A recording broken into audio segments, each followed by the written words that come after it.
Praise lord. దేవుని పరిశుద్ధమైన నామమునకు మహిమ కలుగునుగాక. దేవుని పేరట మీ అందరికీ హృదయపూర్వక వందనాలు. మరి ఉదయకాలము దేవుని వాక్యాన్ని మనం విందాం. ఆది కాండము 24వ అధ్యాయము 60వ వచనము. వారు రిబకాతో, మా సహోదరి, నీవు వేల వేలకు తల్లి వగుదువు గాక. ప్రేమైన వాళ్ళరా, మరి రిబకాకి దేవుడిచ్చిన గొప్ప వాగ్దానం, దేవుడిచ్చిన గొప్ప ఆశీర్వాదం అండి. తల్లి అగుట. ఈ సృష్టిలో ప్రతి స్త్రీ కూడా తల్లి స్థానము ఎంతో గొప్పది, ఉన్నతమైనదండి. తల్లి స్థానము మించిన స్థానము ఎవరికీ లేదు. చూడండి, కుమార్తెగా ఉంటుంది, భార్యగా ఉంటుంది, కోడలుగా, ఆడపడుచుగా ఉంటుంది.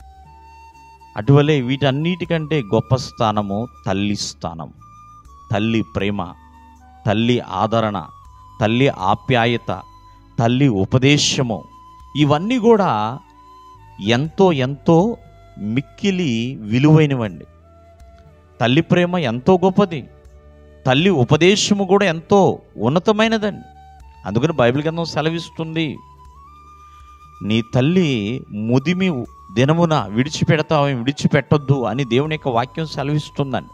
తల్లి బోధను తోసివేస్తామేమో, తోసివేయొద్దు అన్నట్లుగా దేవుడు రిబకాకి అటువంటి వాగ్దానాన్ని దేవుడిస్తున్నాడు. వాస్తవంగా చెప్పాలంటే రిబకాకి వివాహం అయిన తర్వాత 20 సంవత్సరాలు బిడ్డలు పుట్టలేదు.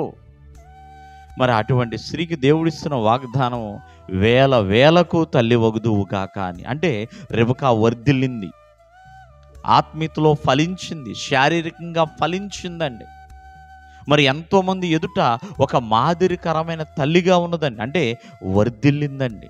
వర్ధిల్లిన తల్లిగా మనము రిబకాని ఇక్కడ చూస్తున్నాం.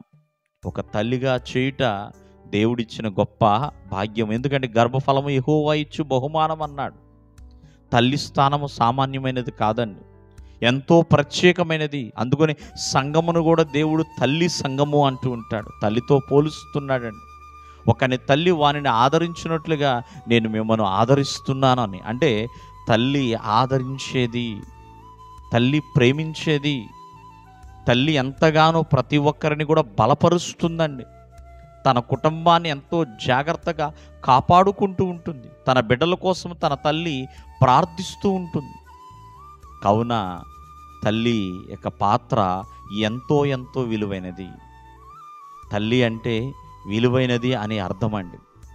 తల్లి అంటే వర్ధిల్లేది, ఫలించేది, తన బిడ్డల పట్ల ఎంతో ప్రేమ కలిగినది. అటువంటి తల్లిని బిడ్డలు ఎప్పుడు కూడా నిర్లక్ష్యము చేయకూడదు. దేవుడు మిమ్మల్ని ఆశీర్వదించును గాక. ఆమేన్.